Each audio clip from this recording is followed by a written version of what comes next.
Chapter 8 का बहुत बेहतरीन टॉपिक ऑर्बिटल वेलोसिटी, बहुत इंपॉर्टेंट है एग्जाम पॉइंट ऑफ व्यू से। करके देखते हैं कि ऑर्बिटल वेलोसिटी की डेरिवेशन कैसे होगी, कॉन्सेप्ट क्या है ऑर्बिटल वेलोसिटी का। अगर मैं बात ऑर्बिटल वेलोसिटी की कर रहा हूं तो अब क्या होता है, ऑर्बिटल वेलोसिटी है क्या। अब एक सैटेलाइट भाई लॉन्च हो चुका है, पढ़ा चुका लॉन्च टॉपिक, स्केल वेलोसिटी दे चुका। अब उसे उस ऑर्बिट में पहुंचाने के लिए मिनिमम कितनी वेलोसिटी चाहिए। एक सैटेलाइट को उसके ऑर्बिट में धक्का देने के लिए, पहुंचाने के लिए आपको मिनिमम कितनी वेलोसिटी चाहिए। इसी वेलोसिटी को कहते हैं हम लोग ऑर्बिटल वेलोसिटी।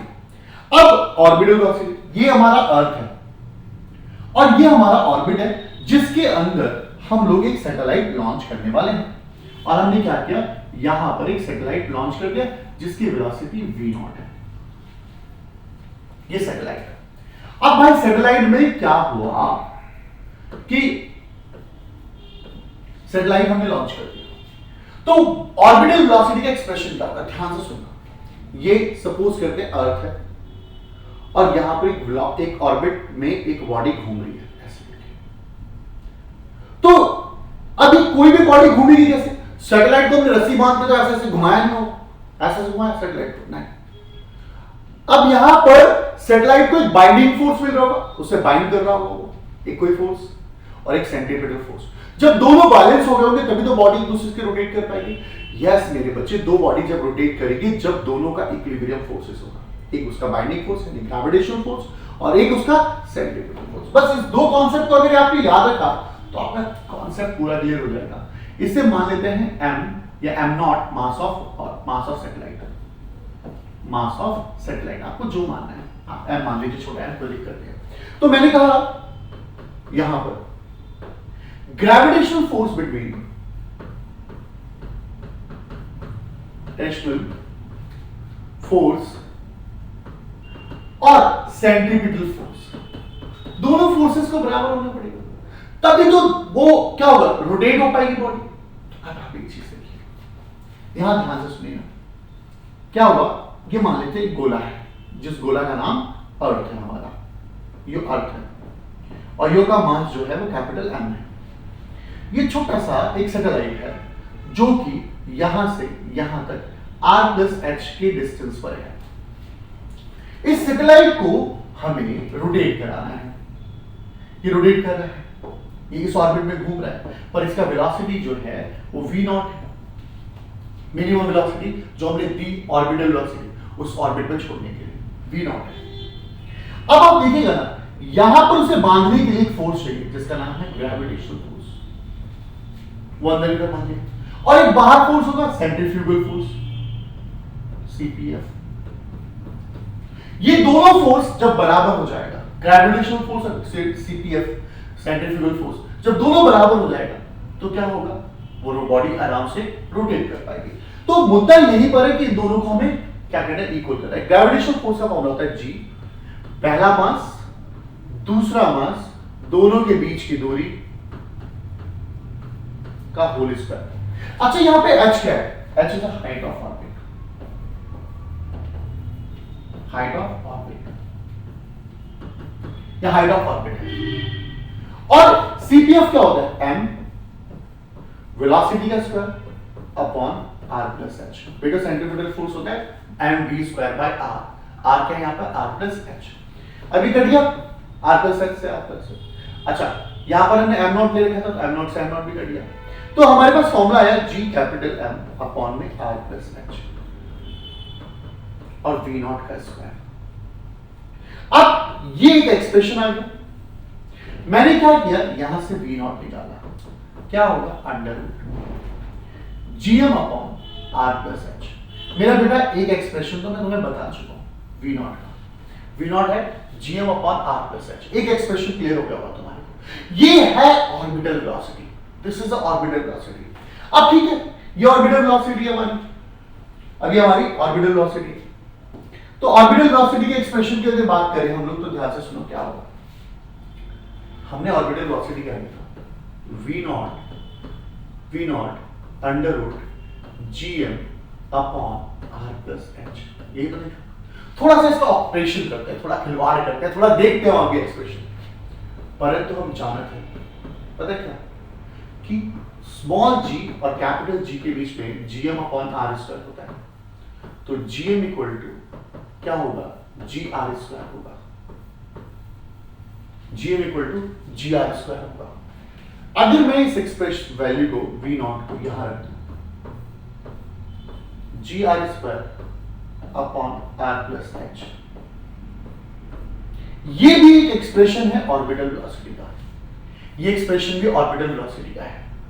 अब यहां देखो ना क्या हुआ, इफ सैटेलाइट रिवॉल्व नियर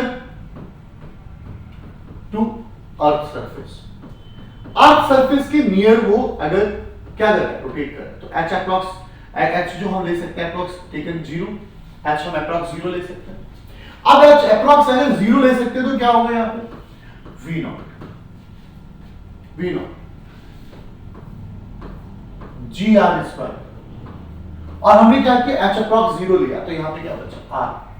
जब आर बचा मेरा बिंदु, तो यहां क्या हुआ, यहां से एयर कर लिया, तो वी नॉट की वैल्यू क्या है, under root G are.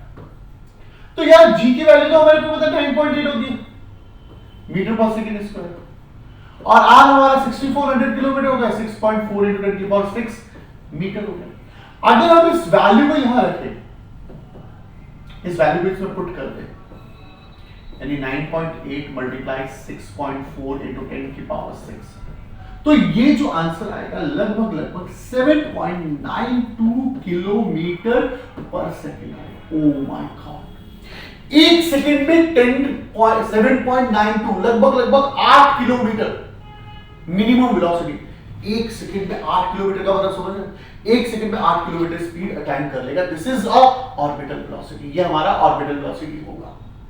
I hope orbital velocity का एक्सप्रेशन समझ में आया। ये ऑर्बिटल वेलोसिटी का एक्सप्रेशन है, बट अभी कहानी खत्म नहीं होती, अभी कहानी खत्म नहीं होती, कहानी तो अभी स्टार्ट हो रही है। ये ऑर्बिटल वेलोसिटी का एक्सप्रेशन हो गया, वी नॉट निकल गया। वी नॉट के देखो कितने रूप देखे तुमने, एक तो देखा GM by R plus H, एक रूप देखा तुमने क्या बताओ, ये G R square R plus H का होल स्क्वायर, ये पढ़ा आपने। एक एक्सप्रेशन क्या देखा तुमने, अंडर रूट जी आर, ये मेन एक्सप्रेशन है, ये मेन एक्सप्रेशन है। ये भी आप यूज कर सकते हैं यहां पर, ये यहां पे आर प्लस एच नहीं है, ये जी आर स्क्वायर है। एक एक्सप्रेशन है, एक एक्सप्रेशन है, ये near to the earth surface है, जो near to the earth surface होगा 7.92 किलोमीटर पर सेकंड होगा। अब मुझसे पूछा गया कि टाइम पीरियड कितना लगेगा, एक सैटेलाइट को रिवॉल्व करने में कितना टाइम लगेगा, एक सैटेलाइट को अर्थ का चक्कर मारने में कितना टाइम लगेगा। तो अगर हम यहां देखें तो टाइम पीरियड का मुझे फॉर्मूला होता है डिस्टेंस अपॉन क्या, डिस्टेंस अपॉन स्पीड। अब डिस्टेंस क्या है, एक ऑर्बिट का circumference 2 pi R plus H, circumference तो आर प्लस एच होगा। स्पीड क्या है, orbital V naught 2 pi R plus H. V naught की जगह हम क्या रख सकते हैं ये बताओ पहले, हम वी नॉट की जगह रख सकते हैं GM upon R plus H का whole square, oh sorry R plus H, GM upon R plus H, GM upon R plus H. ये देखो ना क्या आया यहां पे, कहां आ गया ये GM upon R plus H. Done. तो अब यहां पे देखिएगा बेटा क्या हुआ, ध्यान से, T 2 pi R plus H, opposite हो गया ये उल्टा, R plus H into GM. मुझे इस वाले टर्म को भी रूट में एंटर करवाना है, क्योंकि ये आर प्लस एच है, ये भी आर प्लस एच है। तो आपको बता दो, अगर मैं अंडर रूट ए स्क्वायर लिख रहा हूं, यानी ए को मैं अंडर रूट ए का स्क्वायर लिख सकता हूं, स्क्वायर से रूट हट जाएगा, बात बराबर है। यानी ध्यान से सुनो, T equal to 2 pi under root R plus H का होल स्क्वायर और R plus H upon G M T 2 pi under root, ये अंदर आ गया आर प्लस एच का होल क्यूब। यार इसकी पावर 1 इसका पावर क्यूब, तो आर प्लस एच का होल क्यूब हो गया अपॉन में जी। ये भी एक एक्सप्रेशन है, ये भी एक एक्सप्रेशन है मेरे बेटू, टाइम पीरियड ऑफ ऑसिलेटर। मैंने कहा बट हम जानते हैं कि हम जीएम की जगह पर जी आर स्क्वायर रख सकते हैं, तो बेटू मेरा क्या होगा टाइम पीरियड का formula T equal to 2 pi R plus H का whole cube upon G R square 2 pi 2 pi 2 pi. अब यार एक चीज सोचो, क्या है ये छोड़, इसे यहां ध्यान दो। मैंने कहा if satellite revolve near to earth surface, near to earth surface, तो क्या होगा नियर टू अर्थ सरफेस, क्या होगा ध्यान से सुनो। एच की वैल्यू 0 लेनी होगी, अप्रॉक्स टेकन 0 अप्रॉक्स, तो टी इक्वल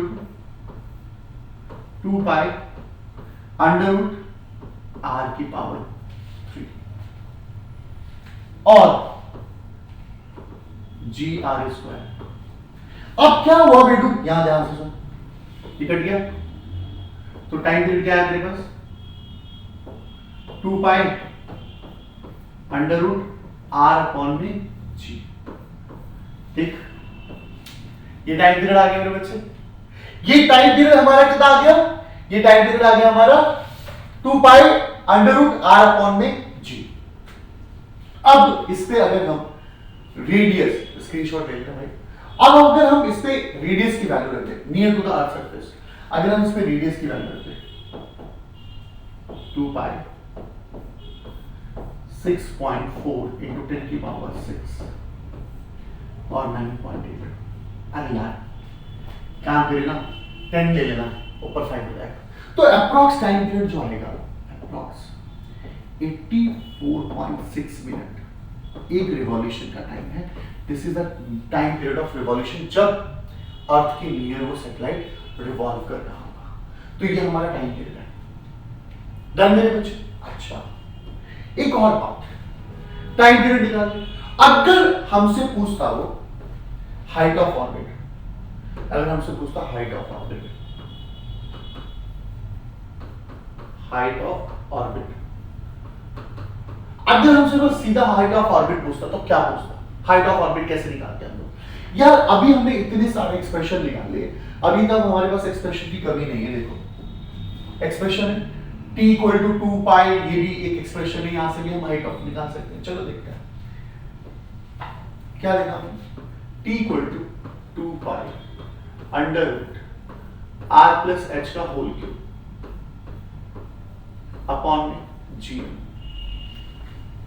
ये तो है जी आर स्क्वायर लिखना, जी आर स्क्वायर लिखो, जी एम लिख दिया हमने क्या squaring both side, squaring both side. अब स्क्वायरिंग बोथ साइड में क्या हुआ, T square equal to 4 pi square, square से रूट हट गया आर प्लस एच का होल क्यूब अपॉन में जी एम। अब देखो ना क्या हुआ, जी एम टी स्क्वायर यहां ले आया, 4 पाई स्क्वायर इसके नीचे ले आया, आर प्लस एच का होल क्यूब। देख बेटा इस क्यूब को मैंने इधर ट्रांसफर कर दिया, इसको इधर ट्रांसफर कर, कैसे, R plus H is equal to, cube को इधर ट्रांसफर करूंगा GM T square upon 4 pi square, जब इधर ट्रांसफर करूंगा तो ये 1 की पावर 3 हो जाएगा। हाइट फाइंड आउट करना है, चलो GM T square 4 pi square 1/3 minus R. तुम्हारे पास क्या आ गया? हाइट ऑफ सैटेलाइट आ गया। अगर height of satellite find out करना है तो आप इस तरीके से height of satellite find out कर सकते हैं। अब यहां पर एक बहुत बेहतरीन सा एक्सप्रेशन आया और ये एक्सप्रेशन आपको केप्लर्स लॉ में यूज करने को मिलेगा, केप्लर्स थर्ड लॉ में। कैसे? अभी आपको बताता हूं, ध्यान से सुनो। चलो केप्लर्स लॉ मैं नेक्स्ट वाले में कराऊंगा। अभी यहां तक क्लियर है? कोई दिक्कत, कोई परेशानी? चलो मिलते हैं नेक्स्ट वीडियो में।